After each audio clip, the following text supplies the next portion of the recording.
चलो Hariom good afternoon. Last lecture में दोस्तों आपणे लोको भण्या था बाष्पशील द्राव्य अने बाष्पशील द्रावक धरावता प्रवाही द्रावण माटे राउल्टनो नियम कम्प्लीट खबर पड़ी हशे। हूँ आशा राखुं छुं तमने। आजे आपणे एवा ज अति महत्वना कन्सेप्ट उपर भार मूकीए छीए। पहली बात करीए छीए आपणे आदर्श द्रावण एटले शुं। आदर्श द्रावण रियल सोल्यूशन अने बिन आदर्श द्रावण।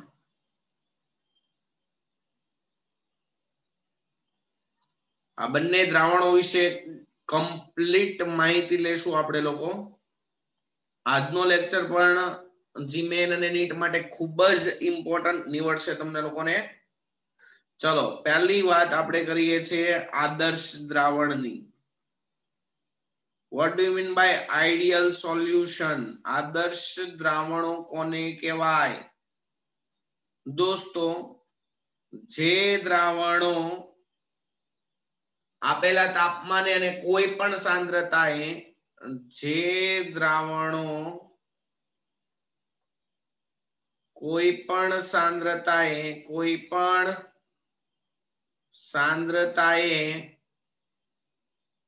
अने आपेला तापमाने जे द्रावणों कोई पण सांद्रताए अने आपेला तापमाने राउल्टना नियमोनुं पालन करे। राउल्टना नियमनुं पालन करे तेवा द्रावणोने आदर्श द्रावणों कहे छे। आदर्श द्रावणों कहे छे। जे द्रावणों कोई पण सांद्रताए अने आपेला तापमाने राउल्टना नियमनुं पालन करे तेवा द्रावणोने आदर्श द्रावण कहेवाय। दोस्तों हूँ अहींया बाष्पशील प्रवाही द्रावक अने बाष्पशील प्रवाही द्राव्य धरावता द्रावण विषे बात करी रह्यो छुं। बराबर छे। तो राउल्टनो नियम एवुं के ज्यारे बाष्पशील प्रवाही द्राव्य अने बाष्पशील प्रवाही द्रावकने मिश्र करीने द्रावण बनाववामां आवे त्यारे बनता द्रावणनुं कुल दबाण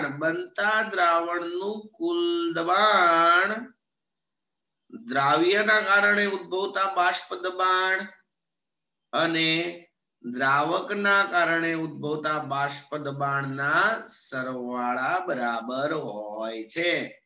એટલે આદર્શ દ્રાવણ માટે P કુલ બરાબર P દ્રાવ્ય પ્લસ P દ્રાવક હોય। હવે આપણે દ્રાવ્ય તરીકે A લીધો હોય તો PA અને દ્રાવક તરીકે B લીધો હોય તો એના કારણે ઉદ્ભવતું દબાણ PB તો P કુલ બરાબર PA પ્લસ PB થાય। બરાબર છે। ત્યારબાદ આદર્શ દ્રાવણ કોને કહેવાય? તો કે પ્રવાહી દ્રાવ્ય અને પ્રવાહી દ્રાવકને મિશ્ર કરતા बनता द्रावणनुं कुल कद द्राव्य अने द्रावकना कदना सरवाळा जेटलुं होय तेवा द्रावणने आदर्श द्रावण कहेवाय। प्रवाही द्राव्य अने प्रवाही द्रावक આપણે લઈ લીધું છે। દ્રાવ્યને A કહેશું, દ્રાવકને B કહેશું। ઓકે। પ્રવાહી દ્રાવ્ય અને પ્રવાહી દ્રાવકને મિશ્ર કરતા મળતા દ્રાવણનું કુલ કદ પ્રવાહી દ્રાવ્ય અને પ્રવાહી દ્રાવકના કદના સરવાળા જેટલું હોય છે. એટલે કે દ્રાવ્ય અને દ્રાવકને મિશ્ર કરો તો કદમાં થતો ફેરફાર delta V mixing is equal to 0 હોય. શેના માટે? આદર્શ દ્રાવણ માટે. વી એ આ દ્રાવ્યનું કદ છે, વી બી આ દ્રાવકનું કદ છે, તો દ્રાવણનું કુલ કદ એ આ દ્રાવ્યના કદ અને દ્રાવકના કદના સરવાળા બરાબર થાય. એટલે કે ટોટલ દ્રાવ્ય અને દ્રાવક બે ભેગું થઈને 100 ml હોય તો દ્રાવણનું કદ એ 100 ml જ થાય.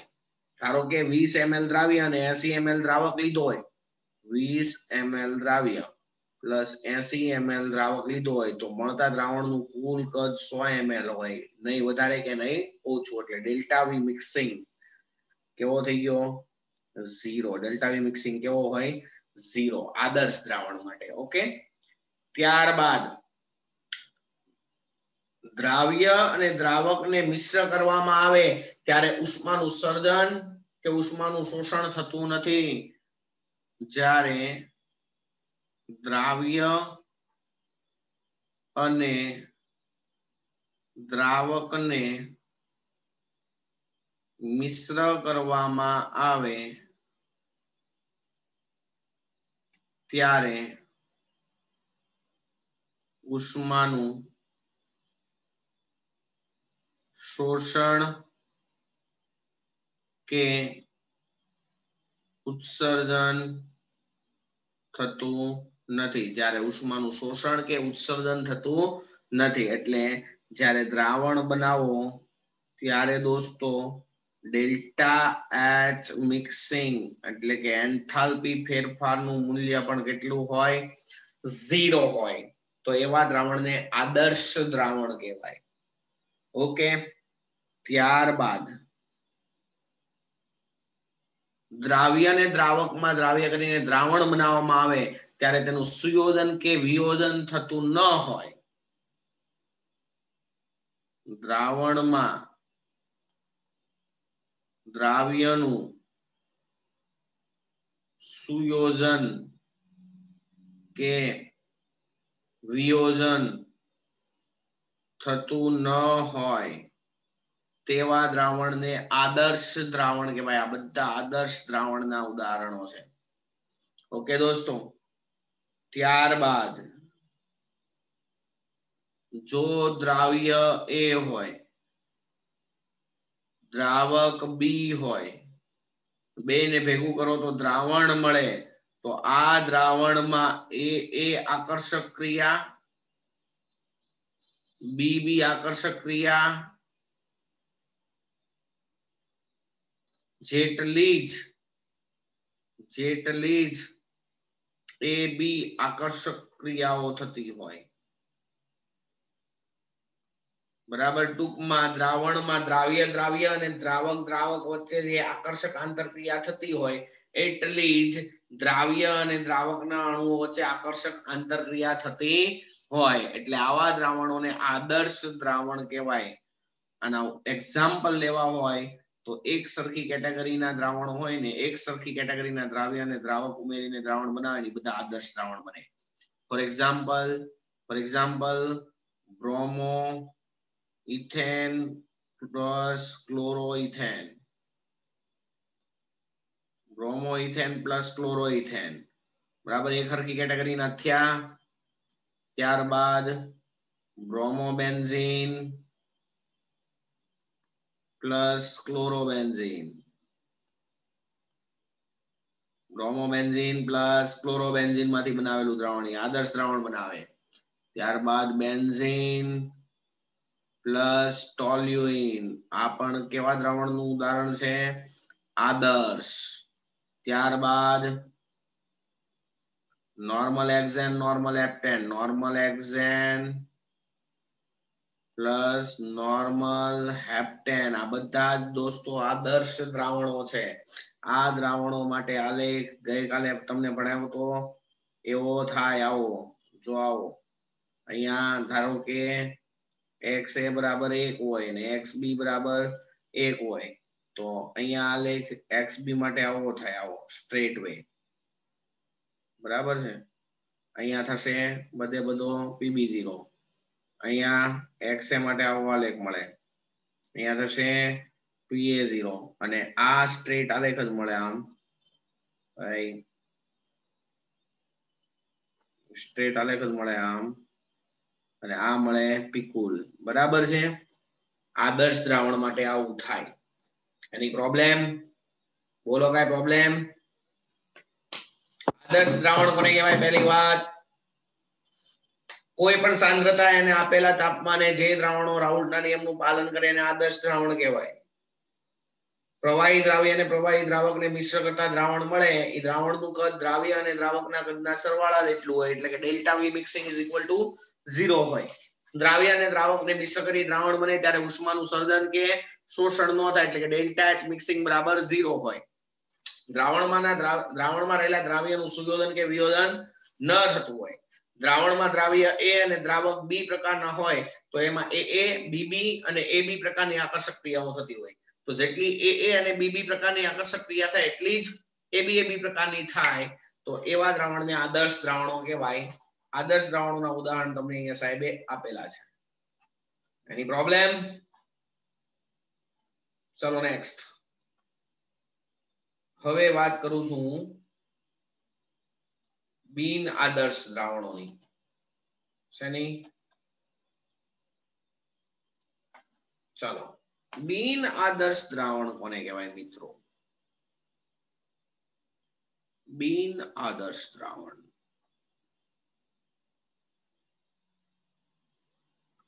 બિન આદર્શ દ્રાવણો તો જે દ્રાવણો કોઈ પણ સાંદ્રતાએ અને આપેલા તાપમાને રાઉલ્ટના નિયમનું પાલન ન કરતા હોય, જે દ્રાવણો આપેલા તાપમાને અને કોઈ પણ સાંદ્રતાએ,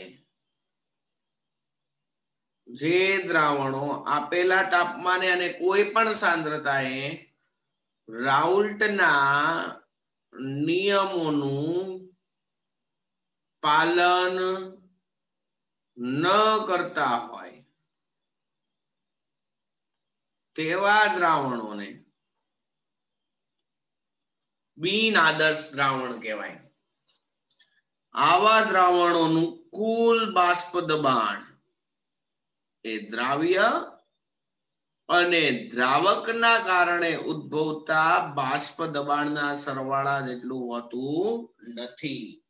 એટલે પીકુલ is not equal to P of દ્રાવ્ય plus P of દ્રાવક. ધારી લો કે આવા દ્રાવણમાં દ્રાવ્ય છે ઈ A છે, દ્રાવક છે ઈ B છે, તો શું થાય? તો PA is not equal to PA0 into XA. PB is not equal to PB0 into XB.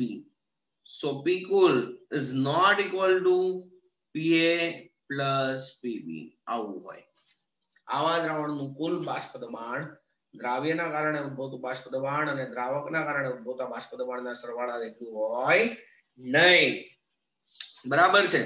આવા દ્રાવણોમાં જ્યારે પ્રવાહી દ્રાવ્ય અને પ્રવાહી દ્રાવક ને મિશ્ર કરી દ્રાવણ બનાવવામાં આવે તો delta V mixing is not equal to 0 હોય. એટલે કે તમે 20 ml ધારો કે A લીધો અને 80 ml B લીધો તો દ્રાવણનું કદ 100 ml થવું જોઈએ ને, પણ અહીંયા 100 ml થશે નહીં. એટલે તો આને બિન આદર્શ દ્રાવણ કહેવાય. આવા દ્રાવણ માટે એન્થાલ્પી ફેરફાર જ્યારે દ્રાવ્ય અને દ્રાવકને મિશ્ર કરો ત્યારે ઉષ્માનું સર્જન અથવા તો ઉષ્માનું શોષણ થાય. Delta H mixing is not equal to 0 હોય. પડી ખબર? વળી આવા દ્રાવણોમાં વળી આવા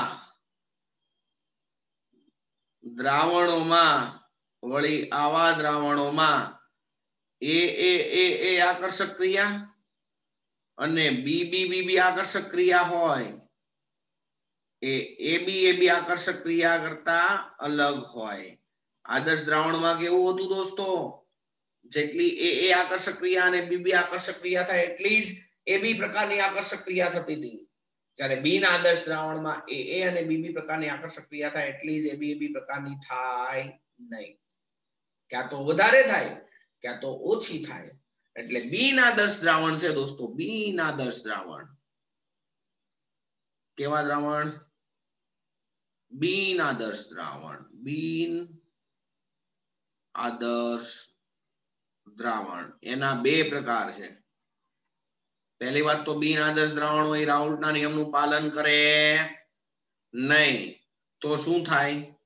ક્યાં તો તે રાઉલ્ટના નિયમથી ધન વિચલન અનુભવે, ક્યાં તો તે ઋણ વિચલન અનુભવે. એક ધન વિચલન ધરાવતા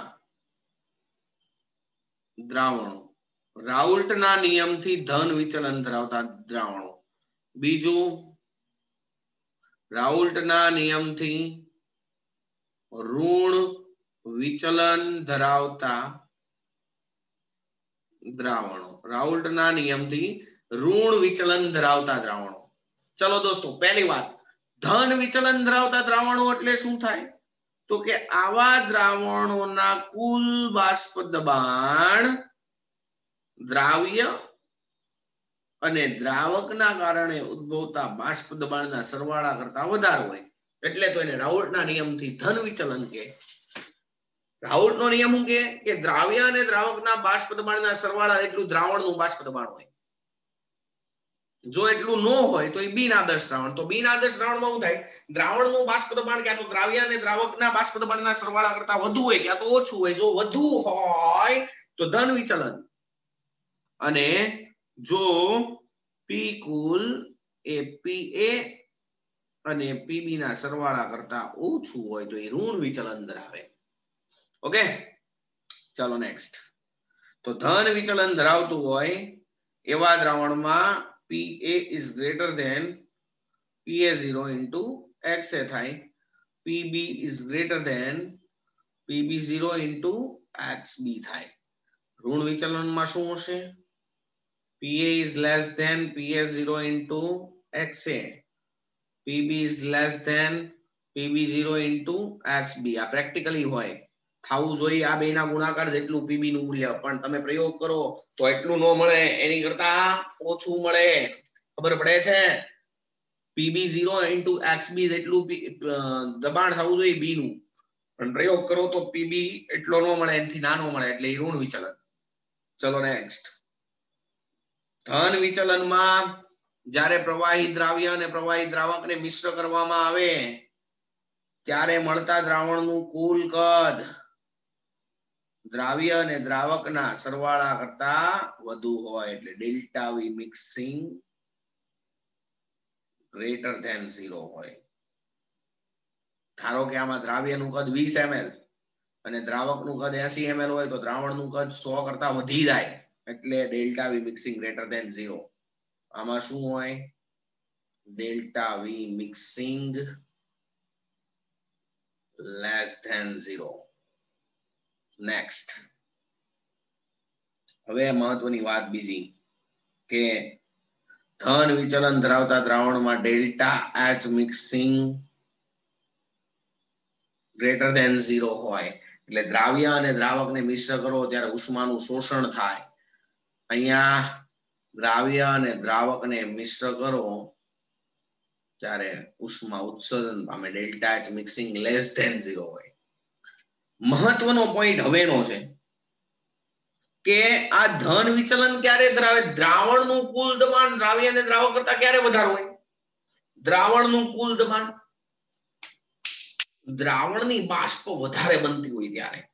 પોઈન્ટ ટુ બી નોટેડ. દ્રાવણની બાષ્પ ક્યારે વધારે બનશે? દ્રાવ્ય અને દ્રાવક વચ્ચેની જે આકર્ષક આંતરક્રિયા છે કેવી હશે? ઓછી. એટલે અહીંયા હું આવું લખીશ, AB આકર્ષક ક્રિયા નું મૂલ્ય AA અને BB આકર્ષક ક્રિયા કરતા ઓછું હોય. એટલે દ્રાવ્ય દ્રાવ્ય વચ્ચેનું આકર્ષણ વધારે હોય, દ્રાવક દ્રાવક વચ્ચેનું આકર્ષણ વધારે હોય, પણ દ્રાવ્ય અને દ્રાવક વચ્ચેનું આકર્ષણ કેવું હોય? ઓછું. એટલે સરળતાથી વધુ બાષ્પ બને. વધુ બાષ્પ બને તો બાષ્પ દબાણ ઓવરઓલ વધે. જ્યારે અહીંયા ઋણ વિચલન થાય છે એટલે બાષ્પ દબાણ દ્રાવણનું જેટલું મળવું જોઈએ એની કરતા ઓછું મળે. પ્રેક્ટિકલી દ્રાવણનું બાષ્પ દબાણ જેટલું મળવું જોઈએ એની કરતા ઓછું મળે. એટલે દોસ્તો ઓછું મળે તો એનો મતલબ ક્યાં? તો એનો મતલબ એવો થાય AB આકર્ષક ક્રિયા વધારે હશે. AB આકર્ષક ક્રિયા AA અને BB આકર્ષક ક્રિયા કરતા કેવી હોય?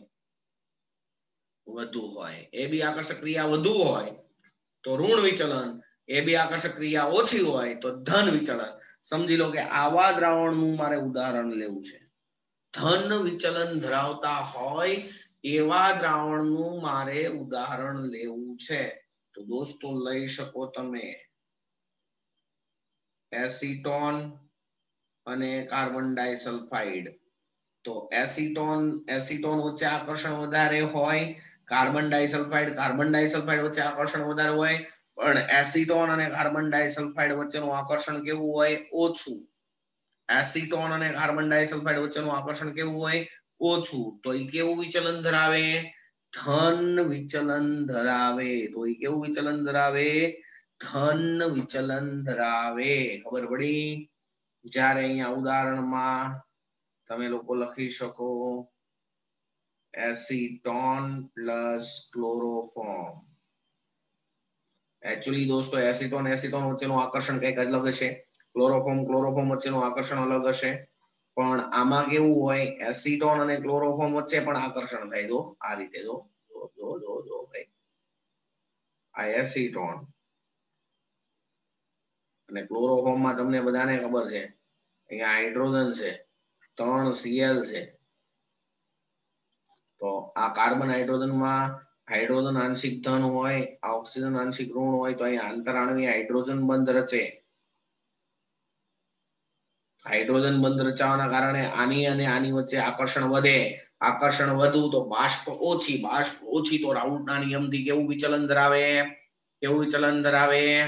ઋણ વિચલન ધરાવે. ખબર પડી બધાને? તો આ પ્રમાણે દોસ્તો આદર્શ દ્રાવણ અને બિન આદર્શ દ્રાવણનો કોન્સેપ્ટ ખૂબ જ ઇમ્પોર્ટન્ટ છે. આ રાઉટના નિયમનું પાલન કરે, આ ન કરે તો ક્યાં તો દબાણ વધી જાય, ક્યાં તો ઘટી જાય. વધી જાય તો ધન વિચલન, ઘટી જાય તો ઋણ વિચલન. એની પ્રોબ્લેમ? ચાલો તો એટલું તમે લોકો નજર ફેરવો. ફરીથી બધા પાછા 5 મિનિટ પછી જોઈન થશું. ઓકે, ચલો.